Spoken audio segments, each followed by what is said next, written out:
Welcome to Scene Change, a podcast by the National Federation of the Blind Performing Arts Division. All about equality, opportunity, accessibility, and the arts. Here, you'll learn adaptive techniques from performers in the know. We are changing what it means to be blind, one stage at a time. Thank you for joining us today.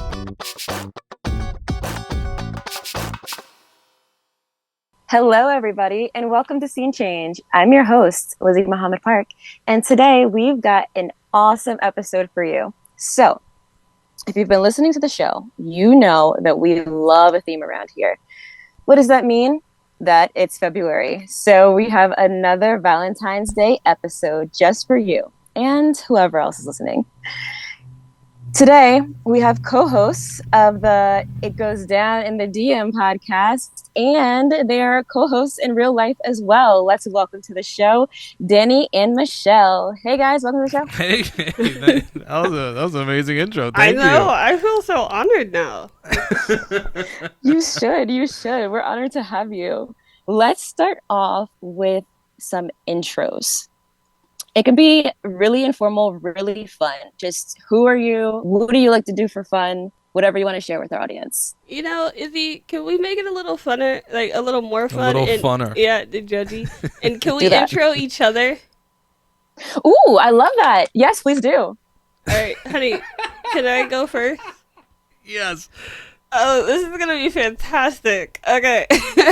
So I want to introduce you guys to my husband, Dan Romero. You can find him all over social media at Romero on Air.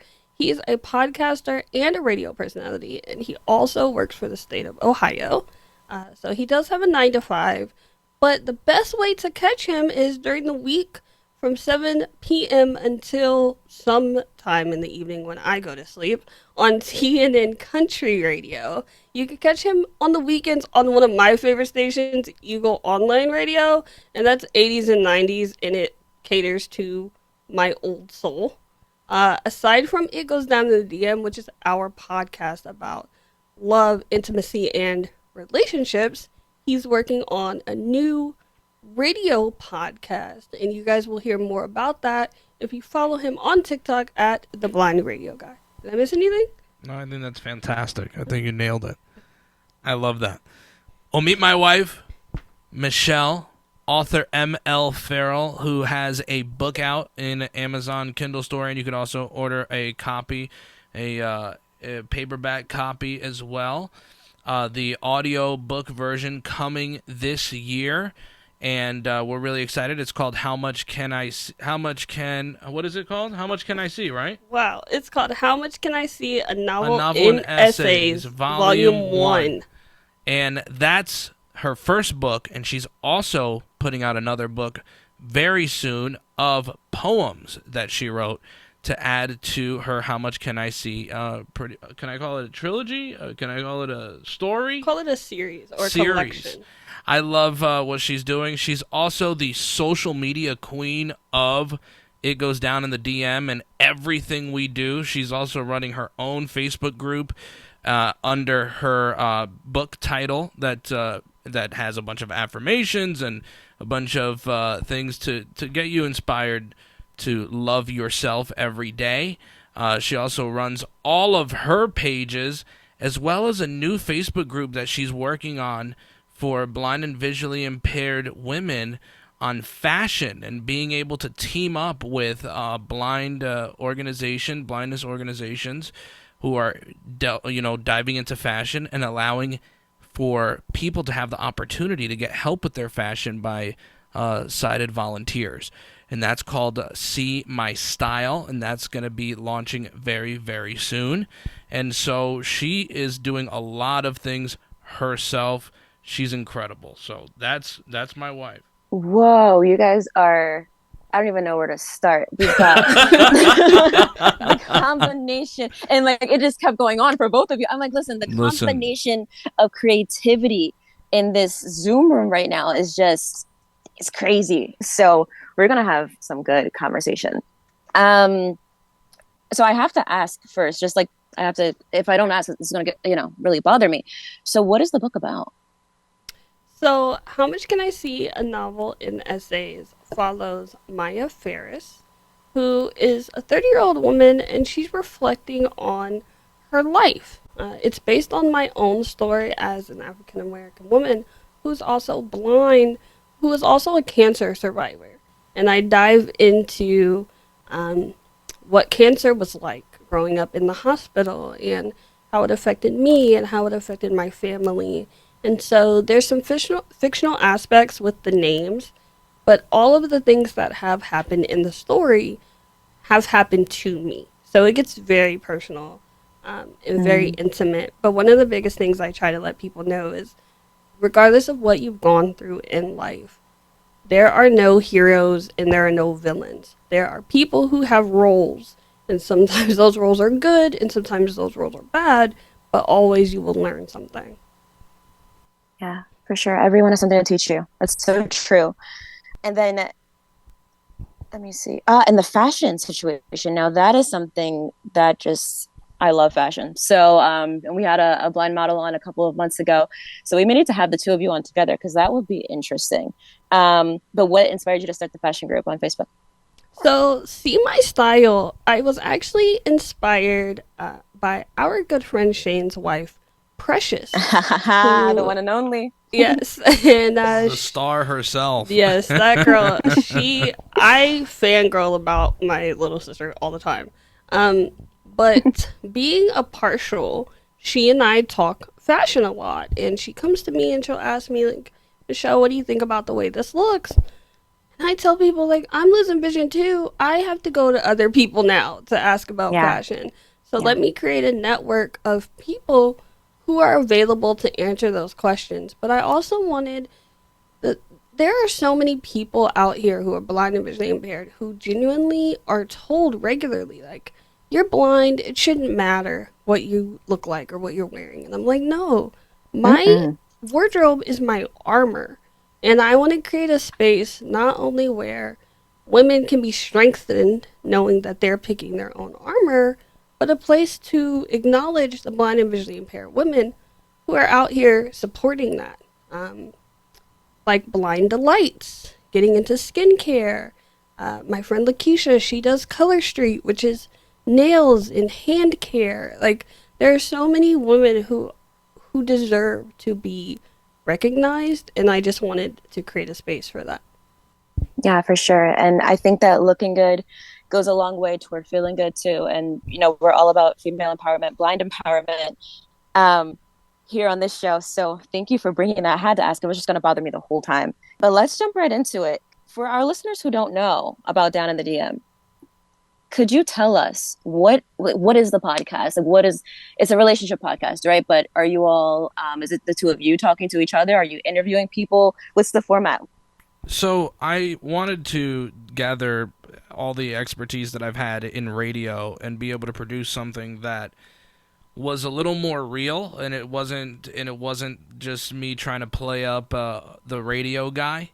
And so I was like, oh, why not do a podcast with, at the time, my soon-to-be wife, because we had been talking about getting married, but we had talked about this podcast way before because I was doing a radio show, a morning show for an FM station in Florida, and I would be looking at a bunch of news stories, and we would just get into all these news stories and topics, and we would just go on rants about them, and we would have so much fun, and we're like, we need to record this. This needs to be a podcast. And then we also understood that, she's 31, I'm about to turn 30. We understood that people around our age don't really subscribe to the marriage and traditional values thing anymore. And I wanted a podcast to show off how much fun we have as a couple at that age who is enjoying it, who is having fun.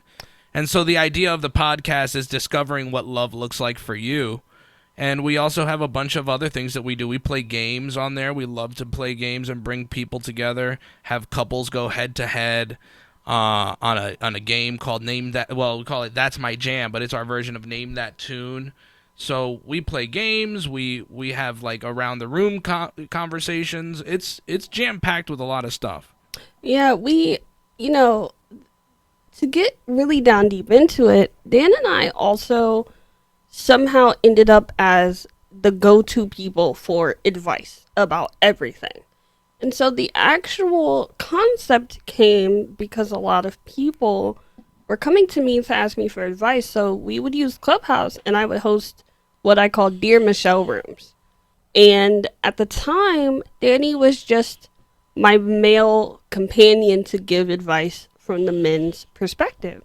And I was like, we could do so much more with this based on conversations that we have, based on articles, based on, even if we just talked about crazy celebrities in their relationships, there was so many places that we could go. I occasionally will do romance book reviews because there's so many people out here who like romance and I love books.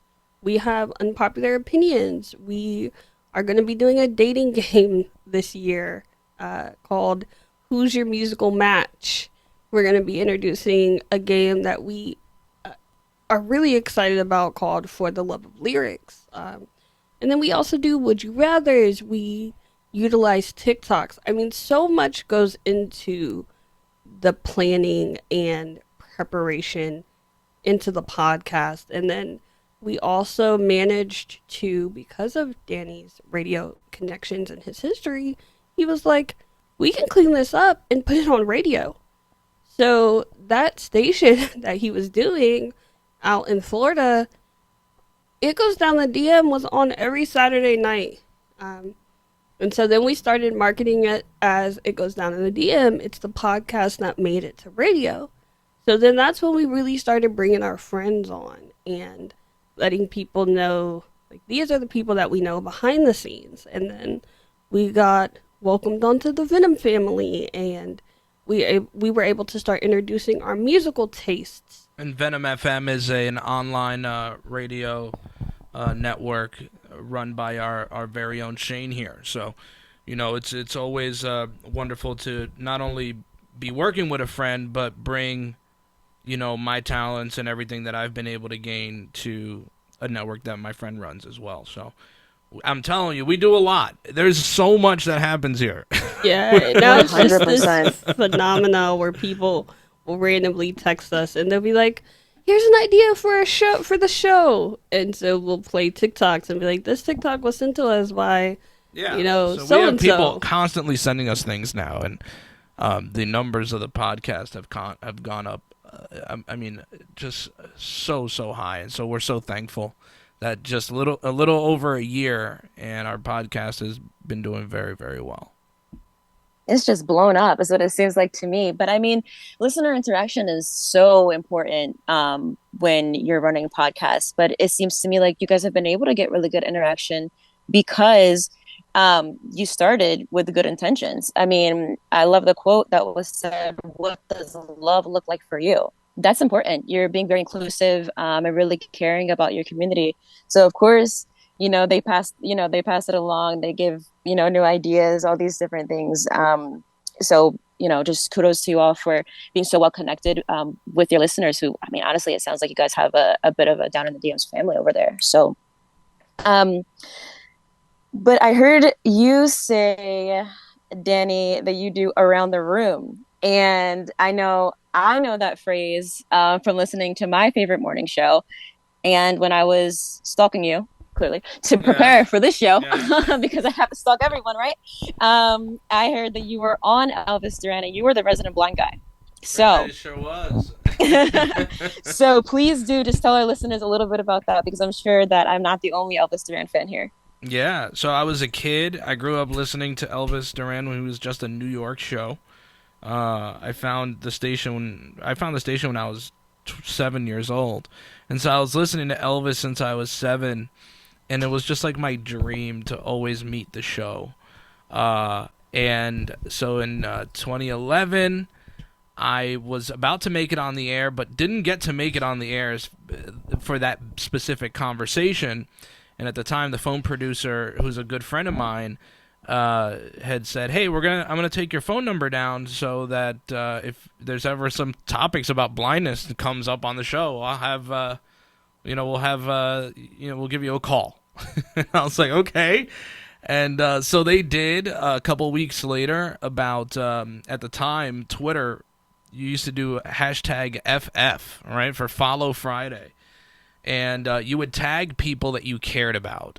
And this is when Twitter was a lot of fun. And so I would tag the morning show, I would tag all the members of the show. And so my first time on air as the resident blind guy was Elvis asking me how I used Twitter, being blind. And so, all the audio's out there. So if you ever want to find it, it's on SoundCloud for sure. But True. I've been on Elvis's show multiple times. I after that, I was able to gain a friendship with them, and I sent an email saying, "Hey, I'm totally into radio. I want to learn some things from one of the best shows in the country. Can I go there? I'm not even trying to be on the radio."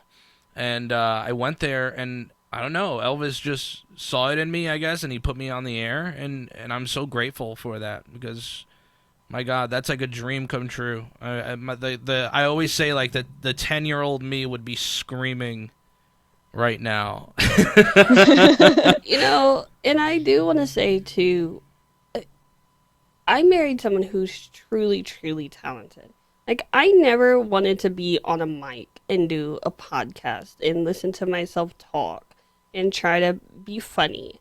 And I have managed to not only learn from him, but slowly also make similar connections. So, one of the coolest things that happened to me since we've been together is I'm just this nobody independent author on Clubhouse.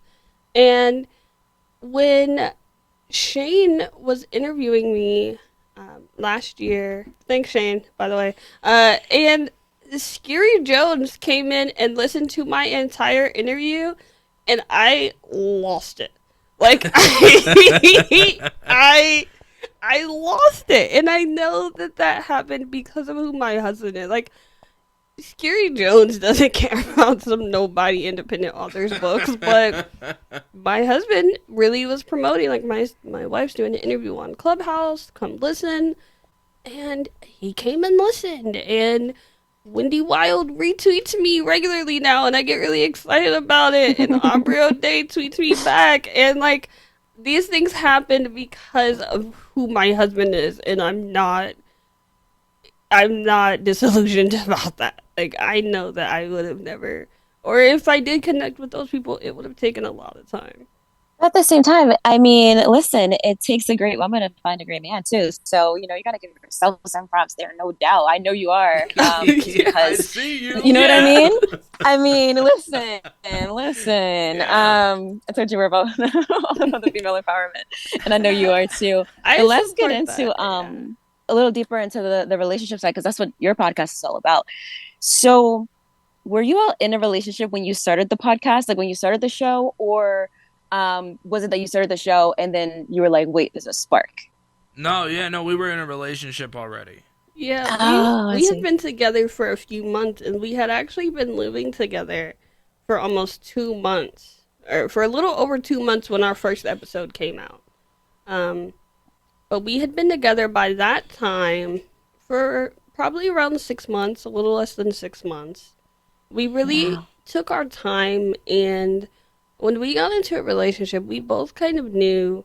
Like, I was 30, I was going on to 30 when I met him, and I was like, I'm not messing around anymore. Let's sit here and actually talk about what our relationship is going to look like. And even with the podcast, we said we're going to be very transparent. So the things we agree on the podcast are genuinely things we agree about. The things we disagree are genuine. And then sometimes I learn new things about him, and my reaction is very, very live. Like, like I just like, oh, I didn't know this about you. This is new to me. So it's very interesting to be one of those couples who your life is like out there for the world to see. But we also, as a couple, are very authentic. And we knew going into the idea of having a podcast, our relationship needed to be in a stable place because now our relationship is in a place where it can be scrutinized by strangers. So we Yeah. made sure that we were solid about who we were as a couple, and then further made sure we were solid about what does this podcast stand for. So important. So important. If I could have just written down every single thing that you just said as you said it, I would have. Because there's so many things that you said in there that are not only true, but also just things that I want to delve so much deeper into. But one thing that I caught was when you first started speaking, you said, "I'm not messing around." That is, in my opinion, one of the biggest things that people who are looking to get into a serious relationship um, need to know about themselves. I mean, so often we'll see people who kind of downplay their intentions, especially when they want to get serious. I feel like in modern times, the culture says, well, just have fun. But if you are interested in a serious relationship, I think it's better for people to just be honest about that. And I love that you were, you know what I mean? That you both were. Um, and just the note about being transparent, just being honest, being yourself, and being authentic. That just comes across so well in the show. Um, so, what are you all comfortable sharing about how you met and about your love story? Oh, we'll share Because I think everything. It's all it out takes a there. strong. I was gonna say it takes a strong love story to hold up to the scrutiny of the public. It's definitely out there. So the story was that I was doing podcast work with a buddy of mine. Rest in peace to my buddy Adam, who passed away last year. But we were doing podcast stuff together, and we would go in and do verses. And at the time, it was, artists were going on live and doing verses where they would play their best songs, and people would, vote to say who had the best playlist, right? Who had the best playlist of their songs. Well, we decided to do it based on musical genre or artists.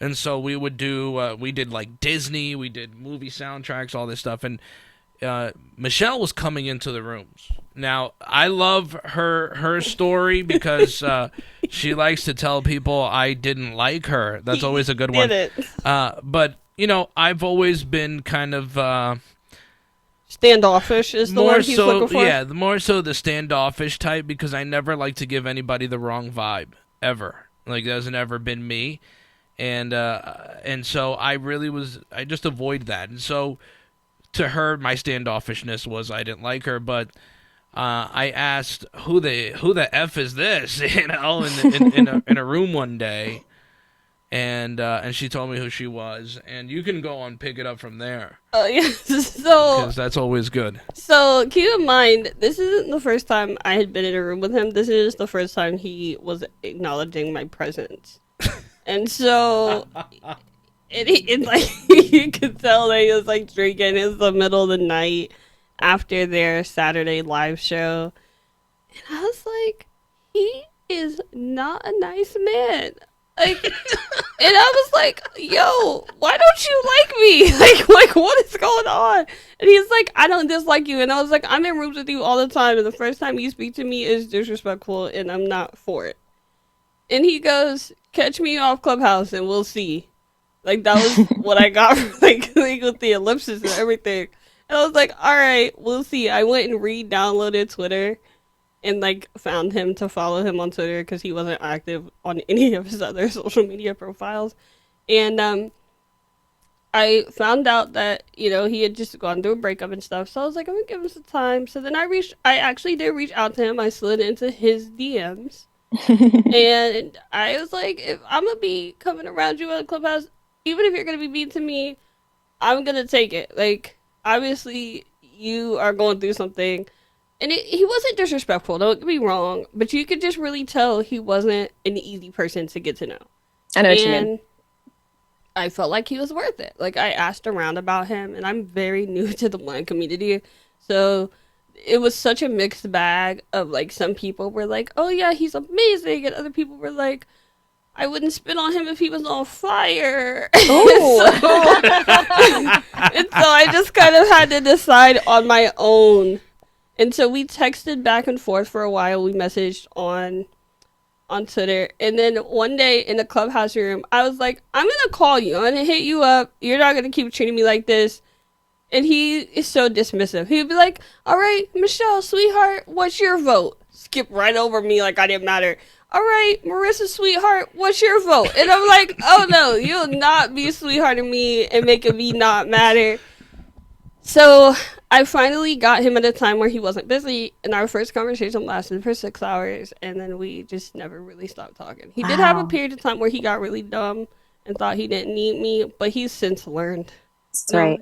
you don't agree? Sometimes they gotta learn. Oh, you do agree? I'm letting you shine. Okay. Okay, the light is on her. Everybody wants to be a sun I among don't. stars. I don't know. I mean, listen, it's so funny. I'm really enjoying hearing about you all's love story because there's so many parallels between yours and honestly mine. When I first met my husband, he was quite standoffish and also allergic to dogs, and I have a guide dog. So Mm. everybody just kept going, "Oh, that's not gonna work." But you know what? You talk, and Michelle, you let him know, and there you go. You got everything squared away, and now look, you're married. So You I know, also, yeah. to be 100% like honest, all jokes aside, it Hmm. was a couple of things. One of the main things is I was intentional. Like I straight up told him Yeah, if like I'm interested in actually pursuing something with you, and if you're not for this or ready for this, let me know because what I'm not about to do is be wasting my time. exactly. So I was very clear on that, and he respected that. But he, as a man, also took time when I said that to step back and evaluate what is it that I want, because this woman deserves more respect from me than to just be out here, texting her when it's convenient or not talking to her for 2 and 3 days. Like he acknowledged that I deserve more respect, and he handled me accordingly. And I think that that's important. Like be intentional about your relationships out here. And every time our relationship changed, we talked about it. We didn't go from talking to being in a relationship or dating without ever having that conversation. So every time when we went from talking to dating, we talked about it. When we went from dating to publicly in a relationship, we talked about it. Because that needs to be established. People move in relationships without making sure everyone's moving in the right direction. I agree with that 100%. I mean, there's a quote in a book, and this can be applied. It says men in the quote, but this can be applied to literally everyone. But the quote is, "Men respect standards, get some." So basically, it's just saying, don't be afraid to be honest about Hmm. how you feel and what you're looking for. And it sounds like that is something that you did 100%. I don't know if that was easy or not, but you did it. You know what I mean? And it worked. Was it easy? Uh, actually, yes, but only because prior to meeting him, I had spent the prior couple of years single after getting out of a bad relationship, and I really worked on myself. Hmm. So I didn't have that fear of what if he doesn't want this too. I had the understanding that, like, I don't have patience anymore, so if you don't want this, just say that. And it And also so sounds like you were comfortable, right, with yourself. I was comfortable with myself, but I, more than anything, I was comfortable with him. From our Mm, very first conversation, there was never a feeling like, oh, I can't say this to him, or yeah, how do I bring this up, or yeah. is he gonna see me differently for feeling this way? Mm. I have two questions coming, but now I don't know what order to put them in. Let's go this way. We'll talk about confidence right I now. think You know, even knowing what you want in general is confidence, and being able to nail that down because you are, comfortable with yourself to know exactly what you require to make you happy. More than exactly. confidence, I think scruples are important because yes, we were What do you both mean by that? well, so we were both confident in what we wanted, but we also were both scrupulous. We both said these are the things that we believe in when it comes to being in a relationship, and these are the behaviors that we find respectable, and we're gonna follow these regardless. So if you're not someone, if being with you means I have to suddenly become unscrupulous, you're not worth Mm, being with.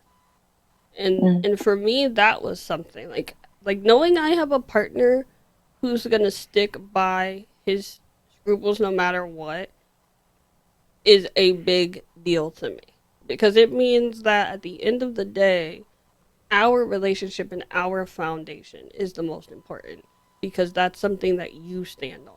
Yeah, 100%. Go ahead with your question, though. My original question was just in discussing the ways that a confident person enters a relationship versus someone who has a bit of insecurity going into a relationship. Because I feel like someone who's not comfortable being with themselves, and I think a lot of people aren't willing to walk while dating. You know, I feel like when you're married, it's a little different. The stakes are a bit higher, so you can't just walk for like every little thing, but you also know that person more, right? But in the beginning, you know, especially if someone isn't meeting the standards that you set for how you'd like to be treated, it takes confidence to say, I'm not messing around. It takes confidence to say, this is how I deserve to be treated. This is how I want to be treated. And be willing to walk if not. But now I'm also considering scruples and being scrupulous, being scrupulous or unscrupulous, and how that factors into this conversation. You're not wrong. I actually think about it the other way around. I Mm-hmm. think that in the beginning, like, so when it comes to things I'm insecure about, I was more confident bringing them up in the beginning Right. versus bringing them up as a married woman because now I have to stop and think about, like, is this worth bringing up or is it a small thing? Whereas in the beginning, I'm like, you're either gonna leave or you're gonna stay. And I'm the type of person I don't want to bog my partner down with a whole bunch of small things. And I mean a small thing as like, I don't know, if I don't feel like my wig is sitting right, and I can just be like, oh, how does this wig look? And he tells me it's not sitting right, and then all of a sudden I'm emotional about it. But I already said it looked crazy. So now he's just agreeing with me, and if I'm becoming emotional, that's something I have to deal with. Like, that's not on him. And I think being able to break those things down in a marriage sometimes is a little harder than when you are single or when you're just entering a relationship. Because when I'm just in a relationship, sometimes I'm just like, you know, it's not worth it to bring it up. He's not going to care about this wig one way or the other. And he might not be here tomorrow. I also think that you're absolutely right. It takes confidence to be able to iron out your insecurities or see what you're even willing to kind of brush over if you have someone that you can lean on effectively. But I also think it takes confidence to really say to someone, you know, I don't think I can put up with your insecurities. I don't think that Right. I don't think I can handle your insecurities from where I'm at in my life. And I don't think that's mean. I don't think that's harsh. I think we really need to stop over analyzing and making these situations like believe people when they tell you how they feel about you. Mm-hmm. And you have to run with it. It might suck. The pain might be rough at that moment, but at least they had respect for you to tell you that they won't be able to handle you. You know, we were recording for the podcast the other day, and you said something to the effect of once a woman starts withholding intimacy, that's when she's lost respect for you. 1000%. And all the ladies gasped and they were looking to see, like, Michelle, how are you going to react to that? And I was like, I knew this from the beginning of the relationship. Like this Absolutely. isn't news to me. And I even told my best friend yesterday, like, I'm glad I'm married to someone who has the confidence to say that. But if you're in a relationship where you can't talk about intimacy, when you're starting to weaponize intimacy, Mm-hmm. that's a problem. And that's also a relationship you don't need to be in. So don't try to penalize him for saying, like, oh, I'm leaving if she's withholding, when it's unrealistic for her to withhold in the first place. Like, the double standard is very crazy to me too. And that's one of the things that he and I definitely agree on and we talk about And regularly. it's the unpopular opinion because everybody's just like, oh, it's, intimacy, especially, physical relations shouldn't be like, something that's so big that holds up your relationship. But no, it's a big part. it's a bit connecting that way is a big part, man. It is a big part, and it's also really important too. I think that what makes this comment unpopular is the fact that people don't they're not thinking of it in the way that you mean it. When you say withholding, that is the key verb there. Yeah. It Right. doesn't mean like, she can't, or like what, like she's really sick or something. It's not that. You're saying Exactly. withholding as in Yes. exact, you know what I mean? And Michelle said it right. She said weaponize. You know what I mean? So it's all in how you think of these things. And You know, intimacy isn't yeah, just physical either. Like one of the things that we do it that's counted as intimacy is we do the puzzle of the day on the Echo together every day for like since I don't know for what a month or so. Yeah. We started doing it and now it's part of our regular routine. Like yeah, and that's our moment. It might only be in 3 or 5 minutes, but that's something I look forward to. It's weird if we're say in an argument, I'm not gonna walk up to him and be like, "You gonna do the puzzle in the middle of the argument?" Like that's Well, intimacy, and it goes and away. also to the fact is you have to be able to take accountability, right? yeah, Accountability is huge, and if you're not willing in your everyday friendships, if you're not willing to take accountability for the reasons why things may be going the way that they are in your life, and you're constantly in this loop of why does this happen this way, and you're not noticing what it is. If you're not willing to take accountability for yourself, you're not willing to take accountability for the mistakes that you make when you're in a partnership with someone. And I think that's it's true. huge. I think that's something that people really have to focus on as well. And people are probably not ready to be in a relationship if they can't take accountability for things. For sure. I think that a lot of things in life really do boil down to honestly two things: maturity and security, which, confidence. Yes. And so it's just like those are things that we talk about, especially confidence. We talk about that all the time on this show because, it's a show about performers. And so it takes confidence to get up there on that stage. But Hmm. even in a relationship, like you need to feel confident enough to say, I was wrong. I'm sorry. I did something that wasn't cool. That takes confidence because you know that even though you were wrong, it doesn't make you a bad person. It doesn't make you lesser.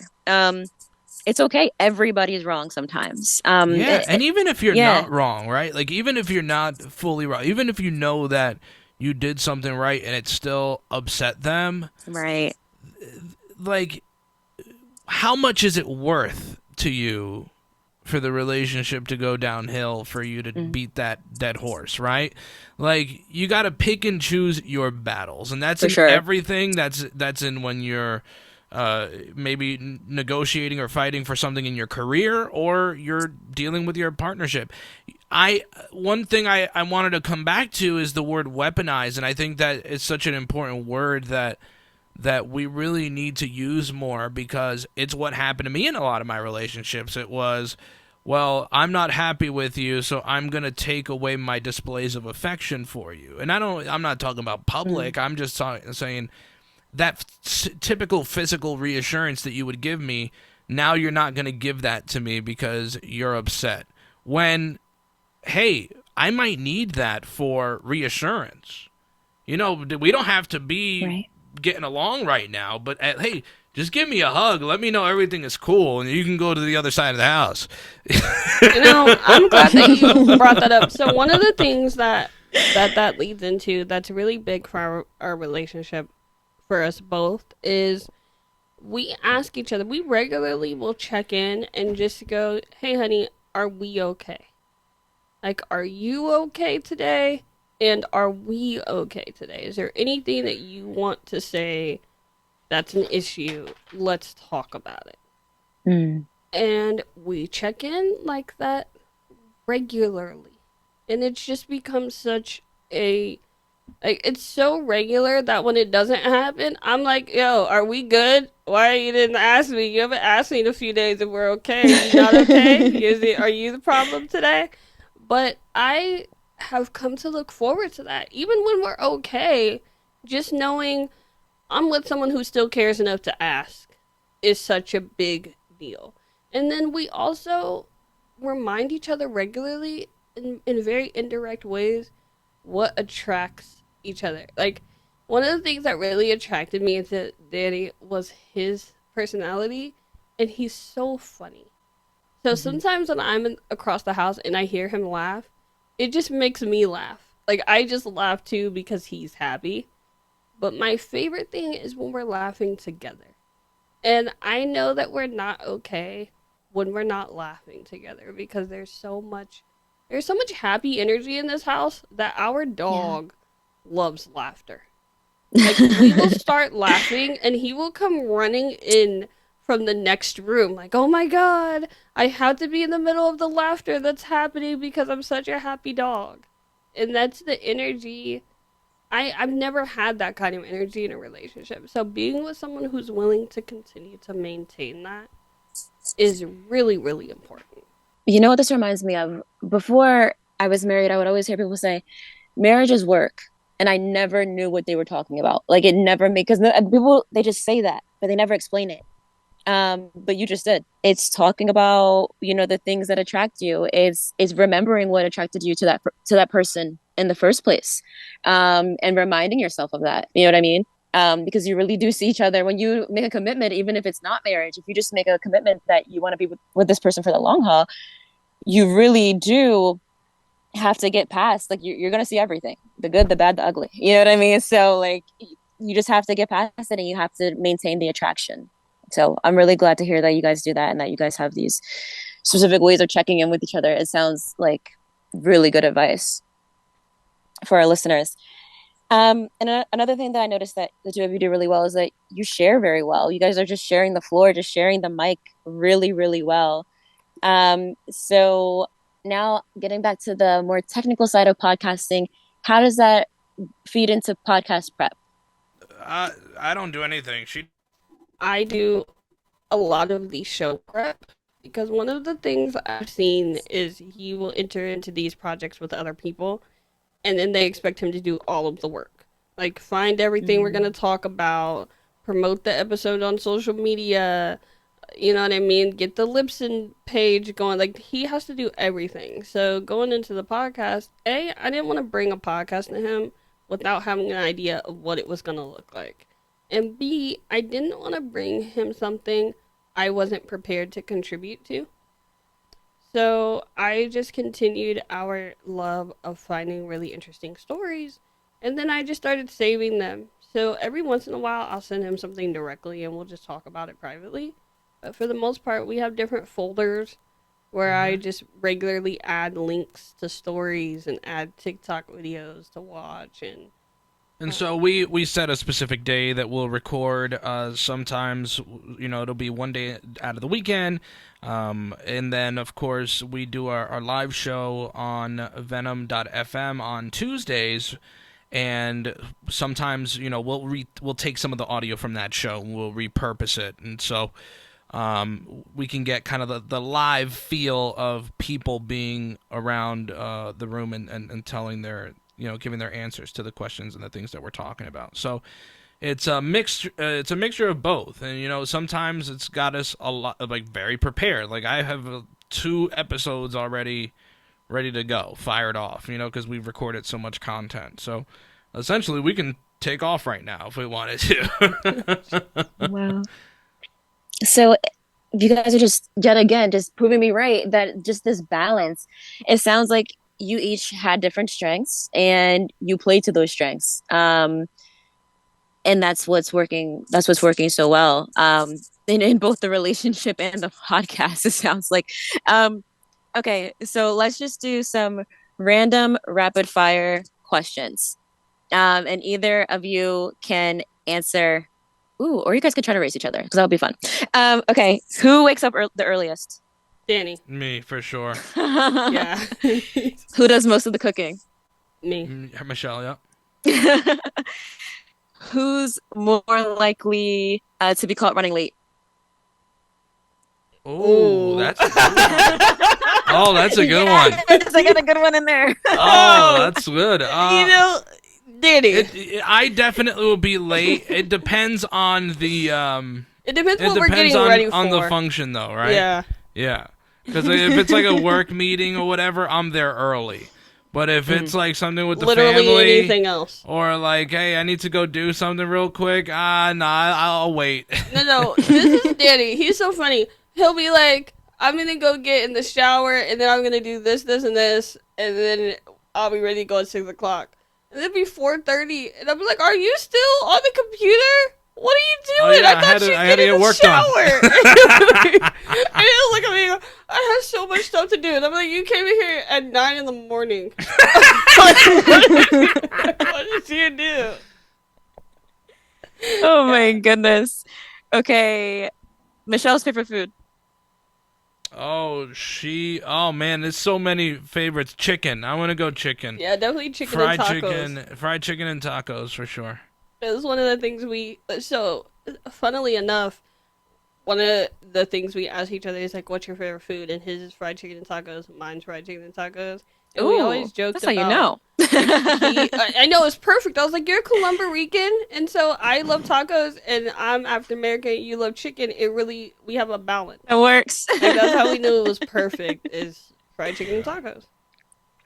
I love that. You guys should open up a restaurant together. telling I always, We do. I always say, so my husband's Korean and I'm also black. So I always said that if we had a restaurant, it would be called Soul, like soul food. Let's and go. Soul, like Soul. Let's South Korea, go. like Soul That's South Korea. You're gonna awesome. make a joke about like, now I know where Korean barbecue came from. So yes, definitely. Okay, Danny's favorite dessert.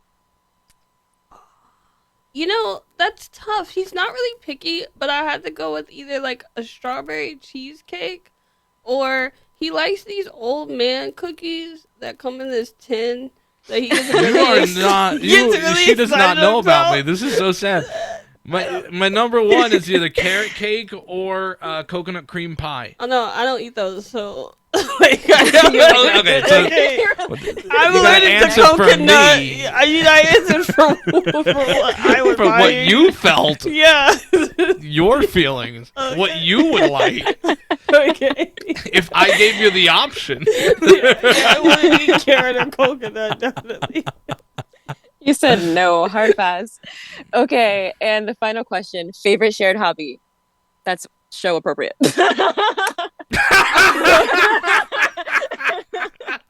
See, we're all married here, so we know about that.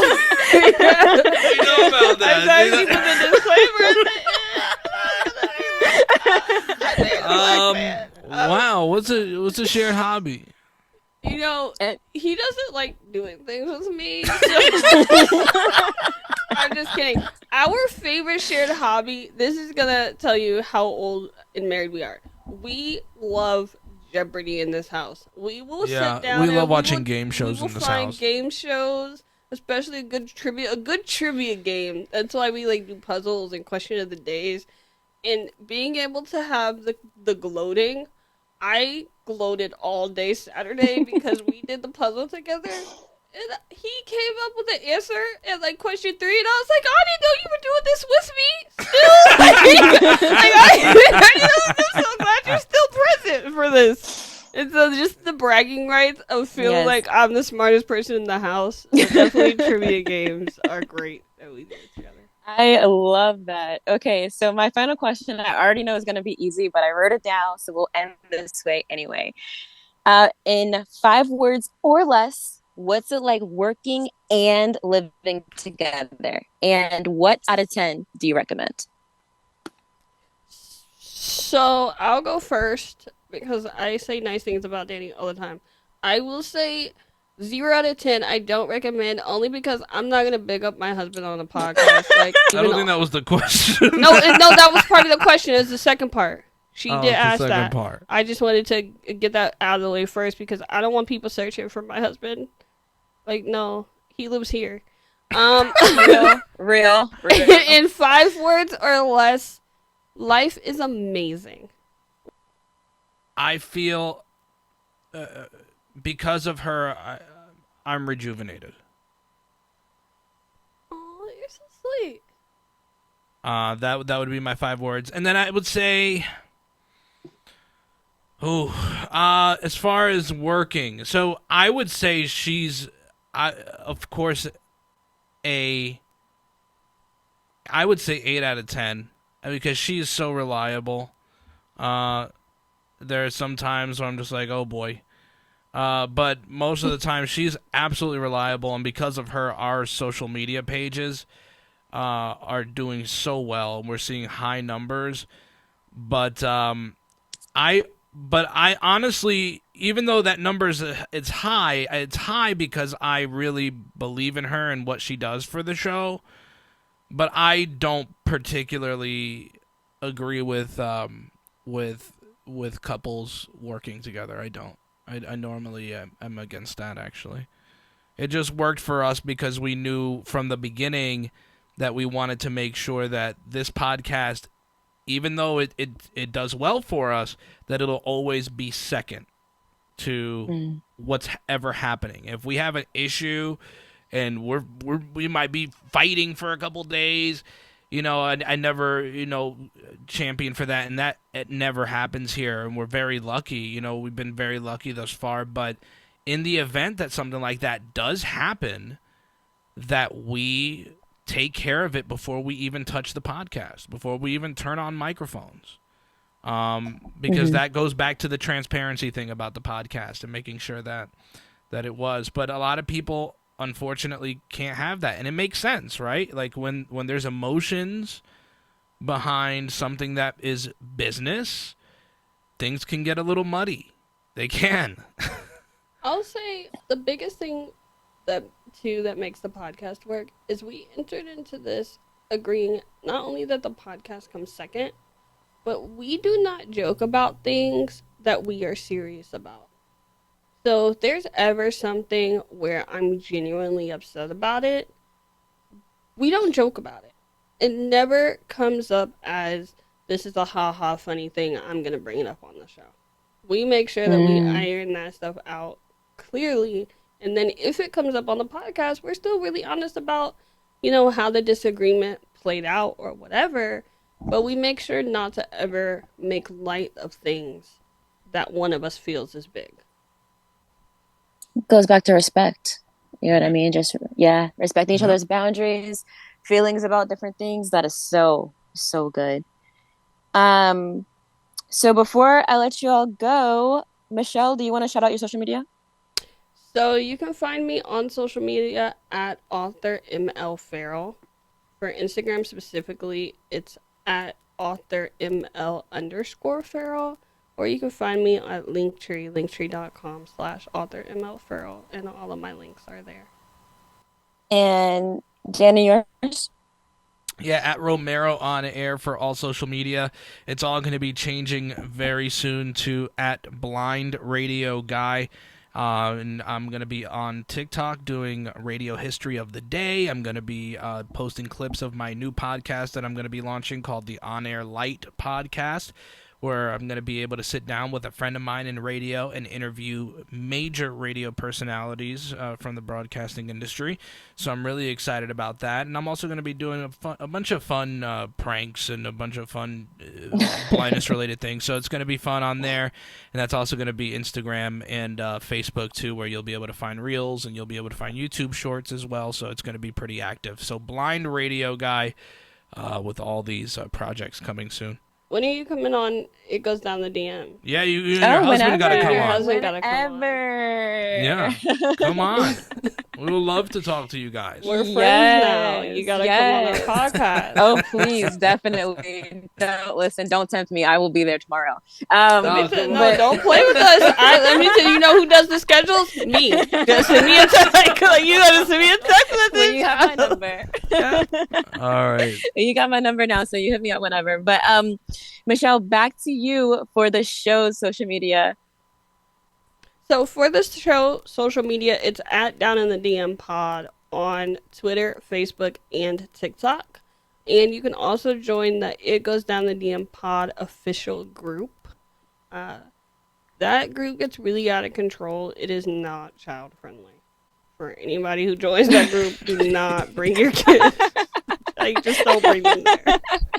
our podcast is available anywhere you listen to podcasts. So Apple Podcasts. You could also find us in Spotify, Odyssey. You can find us in Amazon's podcast directory, and of course YouTube. Our episodes are posted on YouTube as well, on our It Goes Down in the DM YouTube channel.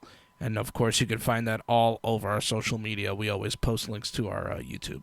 Awesome. Well, thank you both for joining us today. Thank you to all of our listeners for tuning in. And thank you for inviting me to your show, because I will be there next week. This has been yet another episode of Scene Change.